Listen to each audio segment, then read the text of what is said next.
times, judges ordered Jerome Smith to die because he gunned 3 people in Dothan. Nearly 30 years later, Smith is still alive. News 4's Ken Curtis is in our newsroom on his latest effort to get off of death row.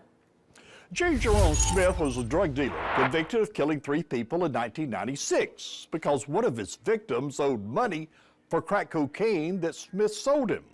Though his convictions withstood decades of appeals, 4 times judges overturned Jerome Smith death sentences. In a federal court filing, the Equal Justice Initiative, a nonprofit that fights for incarcerated, argued that Smith, now 54 years old, is still the victim of an unjust court system. EJI claims after his latest death sentence, a judge delayed past state time guidelines the appointment of an attorney to file a Rule 32 appeal on behalf of Smith. EJI also resurfaced the issue of Smith's IQ, saying he is mentally incapacitated to the point he should be exempt from Alabama's death penalty.